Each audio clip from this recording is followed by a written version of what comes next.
안녕하세요. 즐거운 책방입니다. 오늘 소개해드릴 책은요, 마흔에 읽는 니체라는 책이에요. 장제영 작가님이 쓰신 책이고요.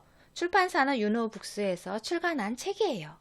장제영 작가님에 대해서 간략하게 소개를 해드리자면 세렌디피티 인문학 연구소 대표이시고 장수코리아 CEO, 오프라인 독서 모임 장작가의 인문학 살롱을 운영하고 계신 인문학 전도사로 활약하고 계신 분이세요.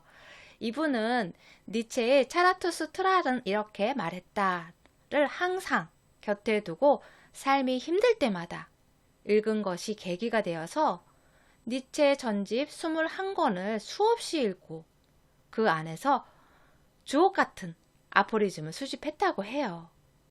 여기에서 얻은 통찰을 바탕으로 인생의 난관을 이겨내고 자신의 삶을 사랑한 니체의 실천 방법을 이 책에 담았다고 해요. 저는 니체의 차라투스트라는 이렇게 말했다. 그 책을 한번 읽으려고 도전을 했었어요. 좀 읽다가 한 3분의 1 정도 읽다가 포기를 했어요. 책이 너무 난해하고 어렵고 그래서 내용 중에서도 중간중간 정말 삶의 철학이 느껴지고 통찰력이 느껴지는 그러한 아포리즘, 공감되는 좋은 글들을 중간중간 발견할 수 있어서 그 책을 꼭 읽어보고 싶었어요. 그런데 저한테는 좀 어려웠어요. 어렵게 느껴져서 읽다가 포기를 했는데 이 책을 만나고 나서, 이 책을 읽고 나서 그 책을 이해하는데 도움을 많이 받았어요. 그래서 장제영 작가님한테 정말 감사 인사를 하고 싶을 정도로 도움을 많이 받았던, 그리고 또 니체의 철학 사상을 이해하는데 많이 배우게 되는 그런 계기가 되었던 그런 책이에요. 여러분에게도 많은 부분을 소개해드리고 싶을 정도로 좋은 내용을 많이 담고 있어요. 그만큼 니체가 자기 자신이 쓴 책 중에서 차라투스트라는 이렇게 말했다. 이 책을 정말 자신감 있게 권하고, 그리고 또 나중에라도 지금 니체가 살던 그 시기에 사람들한테는 어려울지 몰라도 나중에라도 그것을 공부하고 연구하는 사람들로 인해서 많이 퍼져나갈 것이다. 그런 예언을 할 정도로 자신이 자신만만하게 내놓았던 그런 책이기도 해요. 하지만 그 당시에는 정말 인기가 없었다고 해요. 마흔에 있는 니체. 이 책에서는 삶의 자극제가 되는 니체의 25가지 조언을 담고 있어요. 그 중에 몇 가지를 소개를 해드릴게요. 그대들이여, 초인을 가르치려 하노라. 인간은 극복되어야 할 그 무엇이다. 그대들은 자신을 극복하기 위해 무엇을 했는가? 차라투스트라는 이렇게 말했다에 있는 부분이에요. 사람은 극복되어야 할 그 무엇이다. 초인을 이야기를 해요. 초인은 짐승과 초인, 그 중간에 사람이 있다고 말씀하시는데, 사람이 초인이 되기 위해서는 항상 자기 자신을 극복하는 삶을 추구하는 인간, 그러한 인간이 초인이라고 말씀을 하세요. 그 부분에 있는 책 내용을 소개를 해드릴게요. 인간 너머에 인간이 되어라. 그것은 완전히 나다운 모습으로 사는 것을 이야기를 해요. 그러기 위해서는 어떻게 해야 하느냐? 차라투스트라는 이렇게 말했다의 주제는 인간은 자기 자신을 극복해야 한다는 것이다. 자신을 극복한다는 것은 진정으로 나답게 사는 것이다. 나답게 산다는 것이 바로 니체가 말하고 싶었던 초일의 삶일 것이다. 그렇다면 인생의 전환점에서 어떻게 해야 진정으로 나답게 살 수 있는가? 자기 자신을 사랑하라. 나답게 살려면 먼저 자기 자신을 사랑해야 한다. 니체는 차라투스트라는 이렇게 말했다에서 그대들의 이웃을 언제나 자신처럼 사랑하라. 하지만 우선 자기 자신을 사랑하는 자가 되도록 하라 라고 말한다. 스스로를 사랑하려면 먼저 자기 자신을 존중해야 한다. 니체는 고귀한 인간은 자기 자신에게 경외심을 가지고 있다고 말한다. 당신은 얼마나 자신을 존중하는가? 여러분은 여러분 자신을 얼마나 존중하며 살아가고 계신가요? 자기 자신을 사랑하고 수시로 내가 어떤 사람인지 고민하고 마음이 이끄는 일을 하라고 그렇게 말씀을 하세요. 새로운 꿈을 추구하는 과정에서는 언제든지 안 좋은 패가 나올 수 있고 불리한 상황이 계속될 수도 있다. 최악의 경우 모든 것을 잃어버릴 수도 있다. 결국 인생을 망칠 수도 있는 최악의 적은 바로 자신 안에 잠자고 있는 부정적인 감정이다. 부정적인 감정에 휩싸여 자신을 극복하지 못하면 니체가 말한 초인이 될 수 없다. 좌절된 꿈 앞에 무릎을 꿇어서는 안 된다. 현실에 안주하는 삶에서 벗어날 때 세상을 움직이는 힘을 가지게 될 것이다. 자신을 극복하려는 의지가 강해질수록 두려움과 포기가 휘두르는 무기에 강력하게 맞서 싸울 수 있다. 때가 되면 지금의 나와는 완전히 다른 사람이 된 자신을 발견하게 될 것이다. 초인은 항상 자기 자신을 극복하는 삶을 추구하는 인간이다. 그리고 니체는 질문의 형식을 바꾸라고 그렇게 말씀을 하세요. 진리란 무엇인가가 아니라 왜 우리는 그것을 진리라고 생각하는가? 무엇인가가 아니라 왜, 무슨 목적으로의 형태로 질문하라는 것이죠. 사랑이란 무엇인가? 에서 왜 우리는 사랑을 해야 하는가? 아름다움이란 무엇인가? 어떻게 해야 우리는 아름답다고 느끼는가? 삶이란 무엇인가에서 어떻게 해야 우리는 더 행복한 삶을 살 수 있을까? 인간이란 무엇인가에서 인간은 어떻게 극복될 것인가? 결국 니체는 모든 가치의 전도를 통하여 진리와 거짓, 옳음과 그름, 선과 악, 아름다움과 추함을 판단했던 기준을 새롭게 다시 세운다. 모든 가치의 전도는 모든 가치의 가치 전환과 새로운 가치의 설정이라고 말할 수 있다.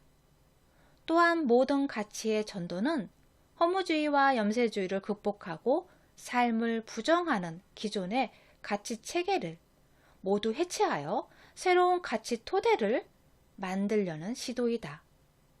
기존의 가치를 평가하지 않는다면 새로운 가치를 창조할 수 없다.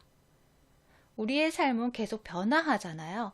더 높이 성장하고 더 나아지려는 그런 노력들로 인해서 과거의 그런 가치나 정의들, 그러한 것들이 조금씩 다른 모습으로 변화해 가고 그런 고정관념의 틀이라는 것이 조금씩 깨지면서 우리는 좀 더 나은 사람으로, 나은 삶의 형식으로 또 사회 문화로 그렇게 변화해 가고 있잖아요. 그러한 것처럼 기존의 가치를 제대로 평가하고 거기서 더 나아가려는 그러한 새로운 창의적인 그러한 인간이 되라고 말씀을 하세요.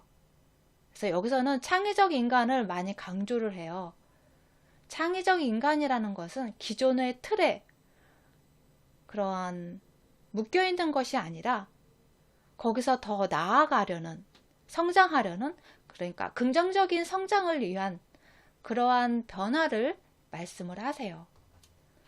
다음에 소개해드릴 부분은 내 운명을 사랑하라. 아모르 파티. 그 부분이에요. 이 부분은 책 내용을 그대로 읽어드릴게요. 즐거운 학문에 있는 글이에요. 나는 사물에 있어 필연적인 것을 아름다운 것으로 보는 법을 더 배우고자 한다.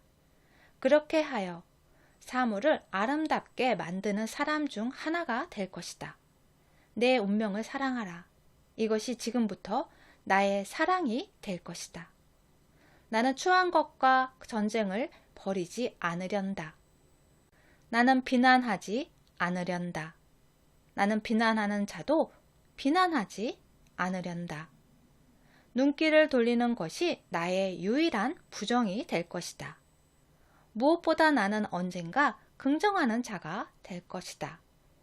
이 내용에 대한 설명하는 부분이에요. 그 부분을 소개를 해드릴게요.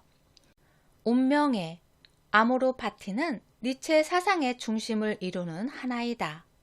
내 운명을 사랑하라 라는 운명에는 즐거운 학문의 새해에 처음으로 등장한다. 새로운 해를 맞이하면 모든 사람이 자신의 가장 소중한 희망을 표현하듯이 니체도 자신의 새해 소망과 신조를 말한다. 그때 특별히 스친 첫 번째 생각이 바로 운명에 대한 사랑이다. 운명에 자기 자신을 진정으로 사랑하는 법. 니체는 운명회를 앞으로의 삶에서 내게 근거와 보증과 달콤함이 될 생각이라고 한다. 그렇다면 내 운명을 사랑한다는 것은 어떤 의미일까? 필연적인 모든 것을 아름답게 바라보는 법을 배운다. 니체의 운명에 대한 사랑은 삶에서 필연적으로 다가오는 모든 것을 아름답게 바라보는 태도이다. 필연적인 것을 아름답게 본다는 것은 피할 수 없는 것을 받아들이는 것이다. 곧 자신의 운명을 있는 그대로 긍정하는 마음 자세이다. 비록 삶이 우리의 힘으로 바꿀 수 없는 것으로 가득 차 있을지라도 주어진 길을 담담히 걸어가는 것이다. 나는 아직 살아있다. 나는 아직 생각하고 있다. 어차피 피할 수 없는 부딪혀야 할 운명이라면 그것을 견뎌야 할 뿐 아니라 아름답게 바라보는 법을 배워야 한다. 니체는 니체대 바그너에서 높은 곳에서 바라보면 모든 것은 다 필연적이며 거시 경제적 의미에서는 모든 것은 다 그 자체로 유용하기도 하다라고 말한다. 또한 같은 책에서 자기가 겪은 고통 덕분에 깊이 괴로워하는 인간은 여느 가장 똑똑하고도 현명한 자들이 알 수 있을 만한 것보다 더 많이 알 수 있다라고 말한다. 삶을 아름답게 바라볼 수 있게 만드는 것은 바로 감사의 힘이다. 인생을 살다 보면 어쩔 수 없이 부닥치는 실직, 실연, 실패, 이혼 등 불행한 사건 때문에 자신의 운명을 원망하거나 저주하지 말자. 니체는 니체대 바그너에서 어떤 때보다 내 삶의 가장 어려웠던 시절에 더 깊이 감사해야 하지 않을까라고 종종 자문했었다 라고 말한다. 추한 것과 싸우지 않는다. 정신없이 돌아가 기진맥진했던 하루의 일과를 마친 후 잠들기 전에 종종 우리는 온종일 자신을 억눌렀던 감정의 무게를 느끼곤 한다. 직장에서 처리하기 힘든 일로 곤란한 상황에 부딪혔을 때, 직장 상사나 아랫사람이 무시할 때, 신상 고객에게 스트레스 받았을 때, 우리는 갈등의 상처로 잠 못 이룬 날이 얼마나 많았던가. 이런 추한 것과 싸울수록 감정의 쓰레기가 내면에 차곡차곡 쌓인다. 그래서 니체는 운명을 사랑한다면 추한 것과 싸우지 말아야 한다고 했다. 부정적인 감정에 휩싸인 상태가 계속된다면 좋은 기회도 놓치게 될 뿐 아니라 창조적인 에너지와 활기마저 빼앗기게 된다. 비난하지 않으며 비난한 자를 비난하는 일조차 하지 않는다. 현재의 삶은 자신이 선택한 결과라고 흔히들 말한다. 하지만 내가 선택할 수 없이 결정된 것도 많다. 예를 들면 내가 태어난 조국, 나를 낳아준 부모, 외모, 타고난 재능, 바이러스 같은 재앙으로 인한 사업 실패 등은 피할 수가 없다. 이렇게 내가 선택하지 않은 것들의 결과가 만족스럽지 않을지라도 삶을 절대로 비난하지 말라고 니체는 말한다. 인간의 자유의지를 긍정하는 철학에서는 무엇이든 노력하면 다 된다고 말한다. 왜냐하면 사람에게 정해진 운명이란 없고 누구든 얼마든지 자신이 원하는 방향으로 살 수 있다고 보기 때문이다. 하지만 그렇기 때문에 자유의지의 철학은 실패한 사람에게 당신은 노력이 부족했기 때문에 실패했다며 일방적으로 책임을 묻는다. 니체는 이러한 입장을 단죄의 철학이라고 부른다. 그는 우상의 황혼에서 의지에 관한 학설은 본질적으로 처벌을 목적으로, 즉 죄를 찾아낼 목적으로 고안되었다라고 말한다. 니체의 말처럼 우리는 지금 이 순간부터 자신을 탓하거나 다른 사람을 탓하지 말자. 운명에는 타인뿐만 아니라 자기 자신도 비난해서는 안 되는 것이다. 내가 선택할 수 없는 일이라면 스스로를 비난하거나 변명할 필요도 없지 않은가. 세상에 이미 정해진 것은 없다고 생각한다. 니체가 말한 내 운명을 사랑하라 라는 운명에는 숙명론을 의미하는 것은 아니다. 숙명론은 말 그대로 사람은 태어날 때부터 모든 것이 정해져 있다는 이론이다.